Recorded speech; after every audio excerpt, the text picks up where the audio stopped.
औज़ुबिल्लाहिमिनश्शैतानिर्रजीम बिस्मिल्लाहिर्रहमानिर्रहीम सूरतुल फातिहा अल-कुरान सबक नंबर 2। ये कायदे के बाद हमने ये कुरान शुरू किया हुआ है, ये उसकी दूसरी वीडियो है।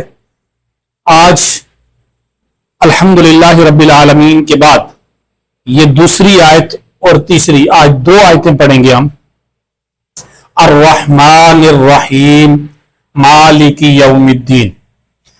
हमजा राद बर अर राद बर हा रह अर्रह मीम खड़ी बर मा अर्रहमा नून राद निर राद बर रा अर्रहमानिर हा यादिर ही मीम जर मी अर्रहमानिर रहीम।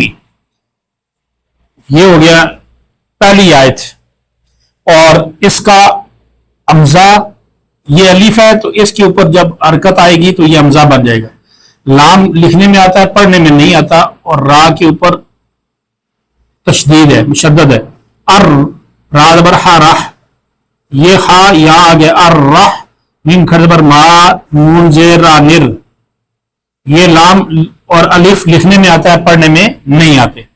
अर्रहमानिर रहीम निर रहीम, ये अलिफ भी लिखने में आता है, पढ़ने में नहीं आता। हा या जेर ही मीम जेर मी अर्रहमानिर रहीम।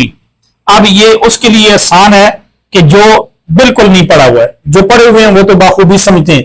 अर्रहमानिर रहीम, और वक्फ करेंगे तो आखिरी हर्फ को साकिन करेंगे, अर्रहमानिर रहीम। अब आगे चलते हैं। मालिकी यौमिद्दीन, मीम खड़ी पर मा लाम जेर ली माली काफ जेर की मालिकी या वाव जबर यौ यौ मीम दाल जेर मिद यौमिद दाल या जेर दी नून जेर नी मालिकी यौमिद्दीन। तो वक्फ करेंगे तो मालिकी यौमिद्दीन पढ़ेंगे। अब हमने ये जान लिया है कि मीम खड़ी पर मा लाम जेर ली माली काफ जेर की मालिकी या वाव जबर यौ मीम दाल जेर मिद दाल या जेर दी नून जेर नी मालिकी यौमिद्दीन। यहां पर ये अलिफ लिखने में आता है, पढ़ने में नहीं आता।